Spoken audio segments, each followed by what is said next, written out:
Another live stream. Today is day 20. We have 10 days away from Ramadan, and then we'll have our last live stream. Maybe not 10 days, about like 9 days, since in 10 days we will be Eid Mubarak. So, yeah, I'm not going to make this live stream a long one because I'm using my mobile data like yesterday. So let's get this thing running. So I'm going to do a recap or a little bit of review of yesterday's Monday Night Raw because there's some stuff that was pretty interesting in my opinion. So let's get straight into it. Let's open the show so I know what I'm looking at. So Rey Mysterio cut a promo um, on Dominic, and he wanted a WrestleMania rematch against Dominic that very night, but instead he got a match against Finn Balor, and then Finn Balor got the win from Rey Mysterio after Dominic hit his own father with a steel chain wrapped around his hand and then punched him right in the face. So it was pretty surprising to see that Finn Balor is actually um, present after getting a concerto at WrestleMania. I thought after that happened, he would take like a couple of months or maybe weeks from television after getting a concerto, but turns out he just, you know, casually arriving at the office. So yeah, I think this rivalry would get interesting between the Judgment Day and Latino World Order. It definitely will lead to a tag team match at WrestleMania between um, Dominic and Damien Priest against Rey Mysterio and Bad Bunny because Rey Mysterio says that Bad Bunny told him that he will come back and he's going to deliver a kind of Wu pass towards the Judgment Day. So I think that's the payoff at Backlash. And then Lita got attacked backstage by unknown person. Well, if you've already watched the show, you already know who attacked him. Some people even already predicted while the show was airing who attacked Lita. And then so Trish Stratus decided to become the replacement for their tag team match against Raquel and Liv Morgan. And surprisingly, the match was not that good. Becky Lynch and Trish Stratus had a really bad chemistry between each other. I don't know if it was intended or not. It does not look intended at all. The match was kind of hard to watch. There were some spots that felt really weird, especially when Becky Lynch was trying to deliver the diamond dust from the top rope to Raquel and then also delivering a move to Liv Morgan that was kind of rough. And then Liv Morgan in the end won the title via roll up for the team. So Raquel Rodriguez and Liv Morgan is now the new women's tag team champions. And I don't think they're going to actually hold the title for very long. I think they're going to drop the title to another team. They're just a transitional champion, like what happened with Raquel and Aliyah back then. Yeah, I forgot that team existed and they won the tag team titles. So I think Liv Morgan and Raquel would drop the title to Shayna and Ronda Rousey. As much as I hate to say that, I think they are a more credible team to hold the title. Back then between Nia Jax and Shayna Baszler, they're like a force to be reckoned, or the force to not be reckoned with. Like they're an immovable object. They are like the final boss of the women's tag team division. In my opinion, if Ronda is not hurt, I think they would be a great candidate to actually become the next tag team champion and essentially becomes a way for the WWE to build a new women's tag team, build their way to the top, and make them earn their opportunity for the title and make the audience care about this new tag team. So when they finally beat Shayna Baszler and Ronda Rousey, it would be a sweet victory, you know. But the story is not there yet for now. For now, the story is that Trish Stratus betrayed Becky Lynch by attacking Becky from behind and then delivered a chick kick, I think. I think the move is called the chick kick. I can't remember what's the name of the move. And then people also probably guessed that she was also the one who attacked Lita by this action. It was pretty surprising to me to see this because a lot of people already predicted or probably already rumored it that Trish Stratus would turn heel at some point, but none of the dirt sheets, none of these journalists or wrestling medias have reported this um, leak or rumor. It just has been a rumor in like the wrestling community, but none of the big journalist media like Sean Rosaba from Fightful Select or like from Cultaholic or WrestleLamia or any wrestling journalists have ever reported that the WWE was working on a heel turn for Chris Stratus. We just feel like it's coming, but we never know when it is. And they never actually like reported that it's actually happening. It's just a rumor by the fans, but never from the person inside the WWE. So that's why this heel turn was pretty exciting. I mean, if you remember back then when Cody Rhodes was rumored to come to WWE, you've heard it from people inside the company and people outside the company, and everyone was making news, making posts about it, like wrestling journalists, pro wrestling medias. So when it happened, it was actually a big thing, but we're not surprised. But this, I'm actually pretty surprised because no one was actually making, you know, reports about it prior to the event happening. And then let's continue to the show.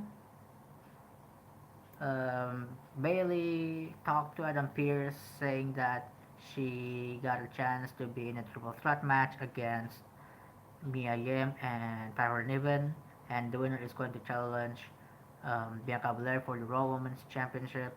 But then Dakota Kai and Io was like, "What about us? You had." I think this is a way of them saying that you had a lot of chances to fight Bianca Belair and fight for the Women's Championship, but she never won it. So I think they think that it's their chance to get some goal of their own, other than the tag team titles. And Bailey worked her way to the office again, and later that night, Io Sky was actually the one who took Bailey's spot in the triple threat match. So there's that, and it was. I'll get to that later. So Bobby Lashley had a match against Bronson Reed, and the match it was a really entertaining match, but it ended in a double countout, and looks like they're going to stretch this probably a rivalry until Backlash. And I would like to see the payoff of this match because Bobby Lashley was trying so hard to hit the hurlock on Bronson Reed, which probably will not happen anytime soon. So I think the payoff would be Bronson Reed getting uh, probably tapped out by the hurlock at Backlash. So that would be interesting. This is probably one of the matches that I would be looking forward to at Backlash if it's actually going to happen in that show. And Cody Rhodes had a promo. So what do you want to talk about? That's the way he starts every single promo. I think it was a great promo. I don't know if they uploaded on YouTube. So you could go watch it if they uploaded on YouTube. But it was really a great promo. It kind of like questions why Brock Lesnar attacked him, and he states that he actually scared he was actually scared of Brock Lesnar, but that does not mean that he's not going to fight Brock Lesnar. He's going to fight him at Backlash, but he actually accidentally said WrestleMania Backlash since that was the name of the pay per view last year. But this year they changed it back to only just Backlash. He mis he misspelled it. He typoed. So yeah, then the Usos had a really entertaining match against the Alpha Academy. It was really fun. It was really great. And of course the Usos won, but that does not matter because everyone in that match um, shine. I think that's what makes the Triple H era really fun is because it does not feel one-sided most of the time. It feels like both sides actually benefits from the match. Even though the Alpha Academy lost, it actually improves their storyline with the Maximum Male models because Otis was more of a show off for most of the match instead of delivering the hard blows, and then the crowd was actually really behind Alpha Academy, and I think they're trying to turn this team as a babyface team, and I think that would be really interesting. I mean, the crowd was chanting "Thank you" alongside with Chad Gable. I think that's how I see that Chad Gable is actually really over with the crowd, and I think he could definitely deliver as a single superstar. If they're actually trying to break up Otis with Chad Gable, I think Chad Gable would be a pretty decent mid carder. He would deliver great matches, and it would probably be a great decision to align himself with probably Kurt Angle as a manager. I could definitely see that happening. But for now, we'll just enjoy the storyline between the Alpha Academy and Maximum Male Models. It has been pretty funny. It has been pretty entertaining, especially with Otis posing with just his trunks. I mean, it was pretty hilarious. The idea of itself is hilarious. Like, Maxine actually took interest in someone as big, as chunky as Otis. So yeah, and then the triple threat match happened for the number one contendership for the Raw Women's Championship. It was a hard watch as well. I don't know why the crowd doesn't actually buy the match. They went really quiet. Well, actually they only get behind Io Sky, but not Michin, Mia Yim, and also not Piper Niven, which actually because they have not been showcased a lot. I think ever since AJ got injured, they kind of lost direction for either the OC and also Mia Yim. So that's why I think the crowd does not really give a lot of care for Mitch and Mia Yim and for Piper Niven. I think people are a lot more familiar with Dewdrop at this point. So when she changed her name back to Piper Niven, people were like, "Who is this?" Even though it was her previous name back in NXT UK. But I think she needs to be showcased more on weekly television, so people would familiar with her character and her moveset, and people would essentially, if people eventually forget that she was Dewdrop. Okay, so Io Sky won the match via double. I'm sorry, via a moonsault, hitting both competitors. So I think it would be interesting to see where this is going. This is definitely going to them splitting the damage control probably in the draft. So probably they're going to split damage control when the draft happens. So maybe one of them go to either brand and then the other split. So a lot of people are speculating that probably Yosuke would go as her own for now. Like she would be the first one to split from the team, and then Dakota Kai would probably stick with Bailey for a while as her sidekick, and she eventually would get tired of Bailey's BS, and then build herself as a single superstar from there after branching from Damage Control by fighting against Bailey on multiple occasions. I think that's how the storyline would unfold.